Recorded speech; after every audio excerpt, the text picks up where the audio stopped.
da Bíblia. Na verdade, estamos fazendo uma leitura pausada, sequencial, continuada do Evangelho de Mateus.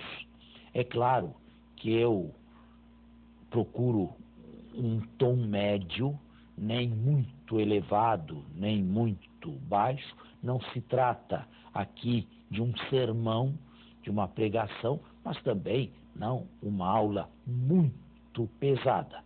De qualquer maneira, quero crer que esteja interessando aos telespectadores. Muito obrigado pela presença.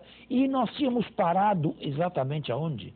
No capítulo 19, no versículo 12, versículo 12, exatamente.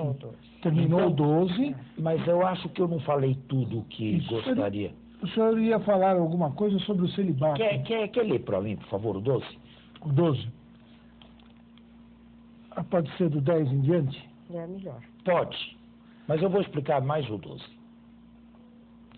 Os discípulos disseram-lhe: se é assim a condição do homem em relação à mulher, não vale a pena casar-se. Ele acrescentou: nem todos são capazes de compreender essa palavra, mas só aqueles a quem é concedido. Com efeito, há eunucos que nasceram assim, desde o ventre materno.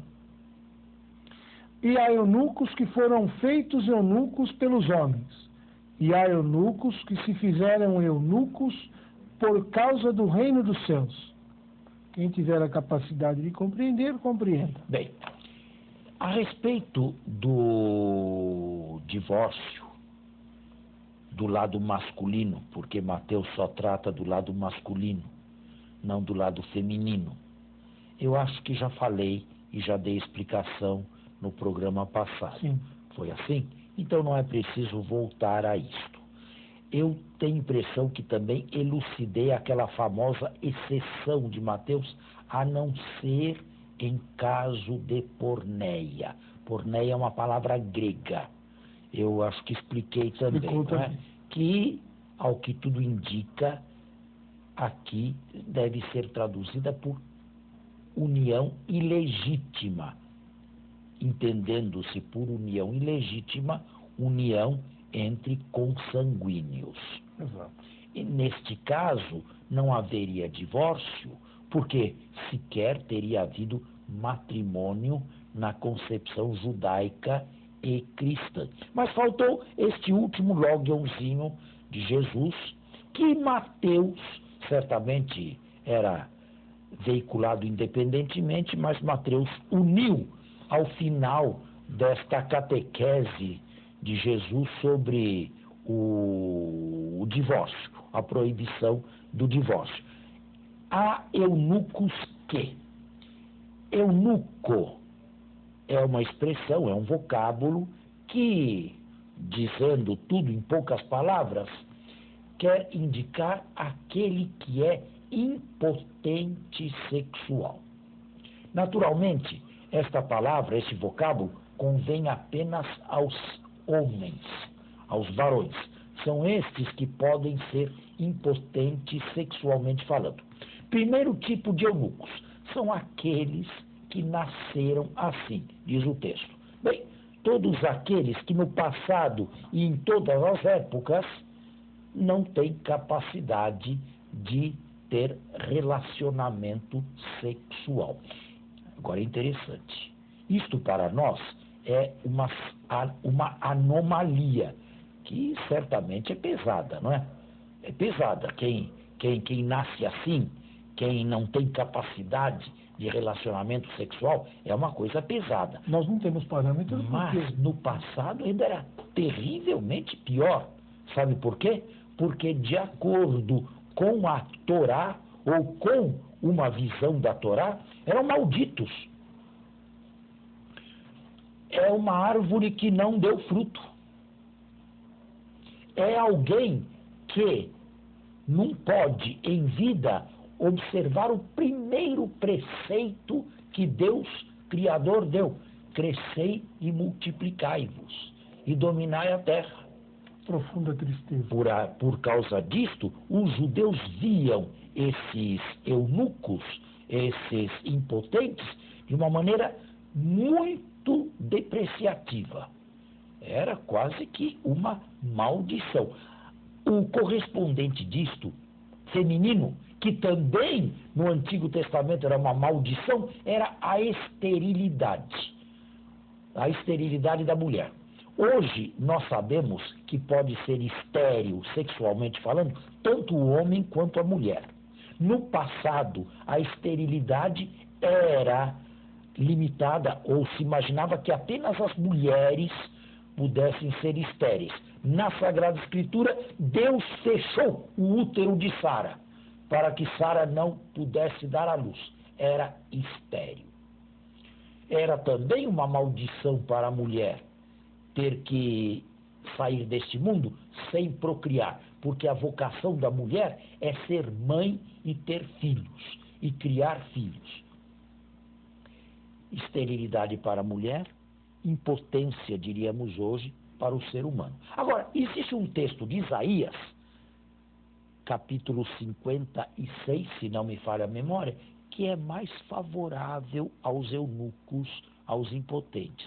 Aqueles eunucos que guardarem os meus sábados, aqueles eunucos que observarem as minhas leis, não serão esquecidos. Isaías, o terceiro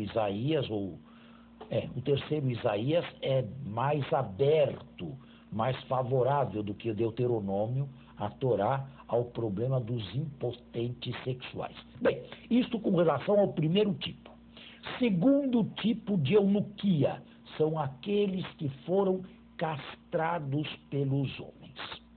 Na antiguidade, eu citaria aqui o exemplo dos sacerdotes pagãos de Cibeles. Eles eram castrados. Na era cristã, se costumavam castrar algumas crianças, masculinas, evidentemente, para que tivessem sempre a voz feminina, a voz de soprano, sobretudo quem cantava.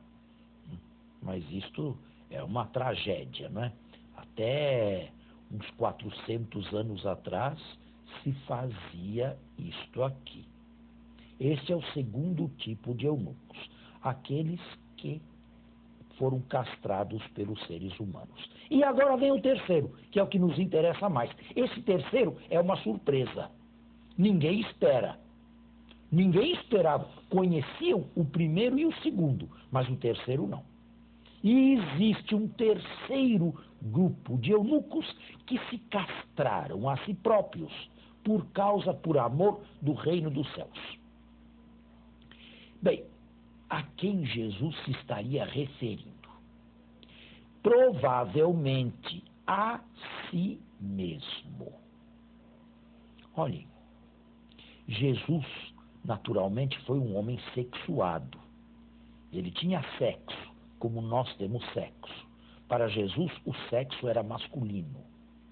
Jesus deve ter crescido na sua sexualidade. Como Jesus viveu a própria sexualidade, nós nunca saberemos. Como ele a dominou, como ele a vivenciou, nós nunca saberemos. Porém, uma coisa é clara: Jesus, ao longo da sua vida, nisto foi diferente dos demais, da quase totalidade, não se casou. Também é possível que João Batista não se tivesse casado. Mas João Batista era uma seta. Era um homem mais admirável do que imitável. Não se fala de um casamento ou de uma esposa de João Batista. Provavelmente João Batista também não era casado. É possível que algum discípulo de Jesus não fosse também casado. Eu não diria todos, hein? É possível, porque com exceção de Pedro, que sabemos era casado e possuía uma sogra, com relação aos outros não sabemos nada. Uma tradição, mas uma tradição, a meu ver, não digna de muita fé, faz de João, o irmão de Tiago, filho de Zebedeu, também um homem virgem. Mas disto não temos absoluta certeza. É possível, mas não há como se comprovar. De Jesus e com muita probabilidade de João Batista, nós devemos dizer que eram celibatários. Mais tarde, é possível que Paulo também tenha sido celibatário. Pelo menos o Paulo que escreve a primeira aos Coríntios não é um Paulo que está vinculado pelo casamento, porque ele diz que gostaria que todos fossem como ele. Não é? De 3 pessoas ao menos, sabemos que não se casaram. Agora, qual é o motivo de Jesus dizer que existem alguns que não se casam por causa do reino dos céus? Por que estas pessoas não se casam? Porque a vida de casado é uma vida que obstacula a consecução do reino? Porque a vida de casado é uma vida que pode distrair com relação ao reino? Porque a vida de casado é uma vida que contém tribulações já neste mundo, e Paulo, ao menos ele, gostaria de libertar quantos pudessem dessas tribulações da carne. Neste aspecto, Jesus não é claro. Por quê? Qual o último motivo que levam alguns a não se casarem por causa do reino de Deus?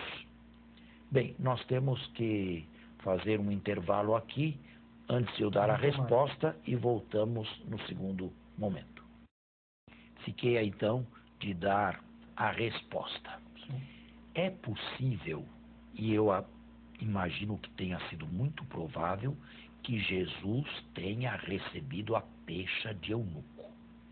Que alguém, vendo Jesus solteiro, celibatário, tenha dito: olha lá, é um eunuco, é um impotente sexual, é um homem incapaz de se casar. E Jesus pode ter recebido, no caso, esta afronta, e a ter girado e criado um terceiro tipo de eunucos. Isto é, aqueles que por causa do reino dos céus não se casam. Mas, agora vem a pergunta: qual é o relacionamento que pode haver entre o celibato e o reino dos céus? Bom, eu preciso ser claro. Aqui há uma discussão, é um dos pomos de discórdia entre a Reforma e os protestantes e nós católicos. Sabem perfeitamente que os protestantes não dão valor algum ao celibato.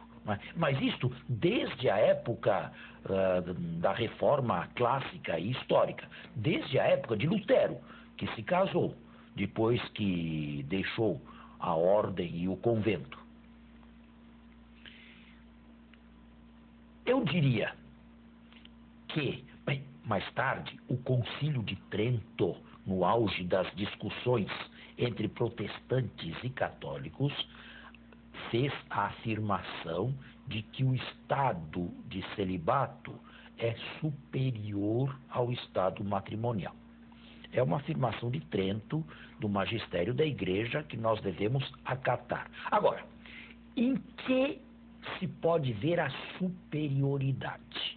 Eu diria que a superioridade dos celibatários com relação aos casados, sempre tendo como ponto de referência o reino de Deus, é a seguinte: o estado celibatário seria escatologicamente mais desenvolvido do que o estado matrimonial. Seria um estado escatologicamente mais próximo, diria, do final. Porque o próprio Jesus, em outro texto do Evangelho, vai dizer que na vida eterna, discutindo com os saduceus, ninguém se casa. Ninguém se casa e ninguém se toma em casamento. Ou seja, o casamento é uma instituição querida por Deus, abençoada por Deus, porém deste mundo aqui. deste mundo, é provisória, é deste velho eon.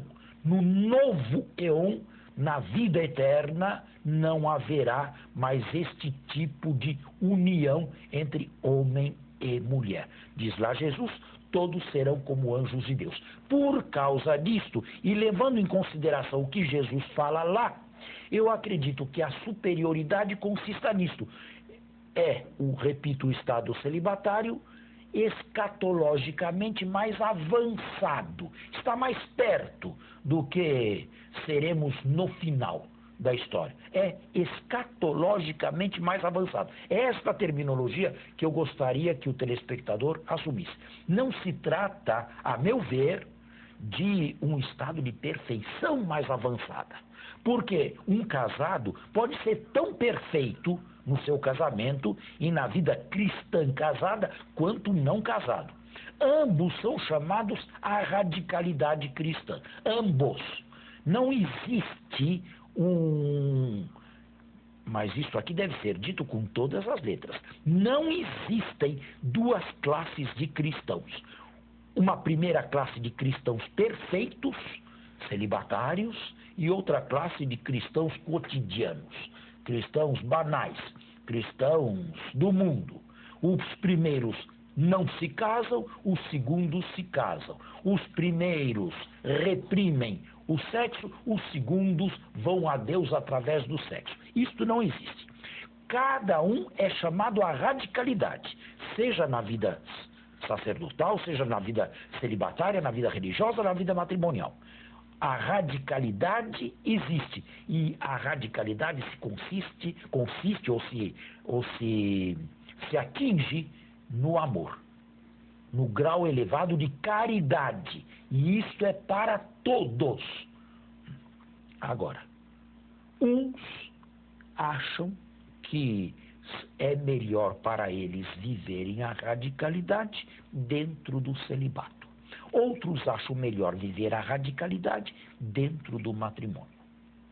O estado celibatário na igreja é, repito, escatologicamente mais avançado.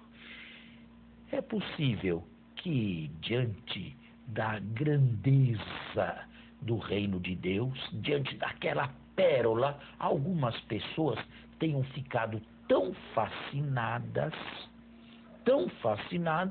que tenham deixado de lado até o que pode realizar alguém neste mundo, como é o casamento. Agora, mais do que isto, eu não quero falar, né?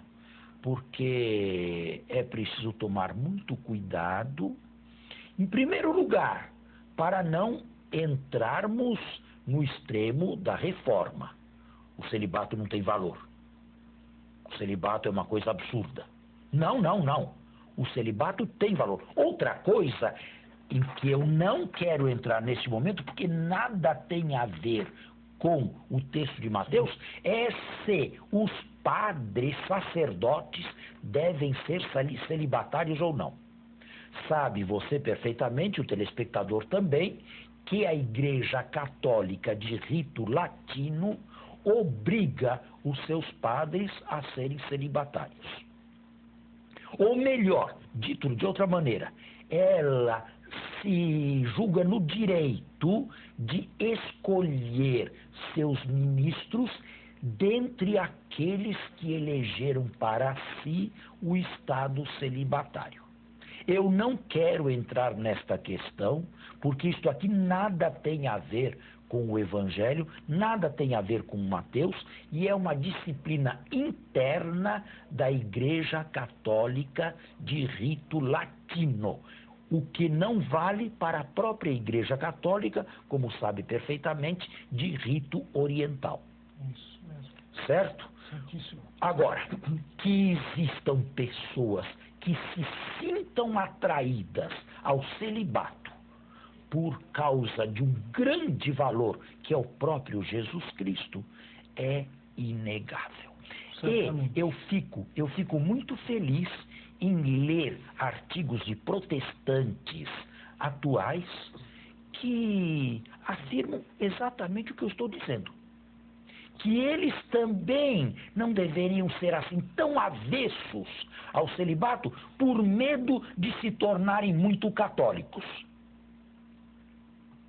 Deveriam fazer, ao menos alguns, uma experiência que tantas pessoas fizeram ao longo do cristianismo e lhes pareceu perfeitamente adequada e quase que um ideal. Está bem? Está claro, muito bem.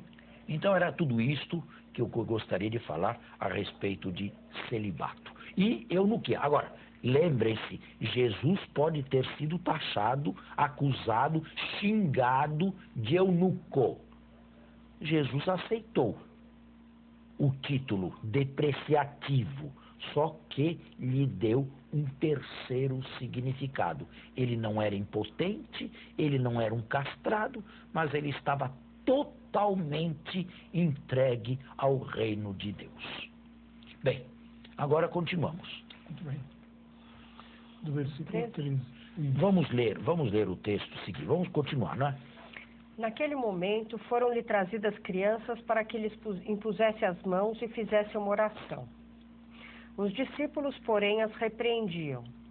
Jesus, todavia, disse: Deixai as crianças e não as impeçais de vir a mim, pois delas é o reino dos céus. Em seguida, impôs-lhes as mãos e partiu dali.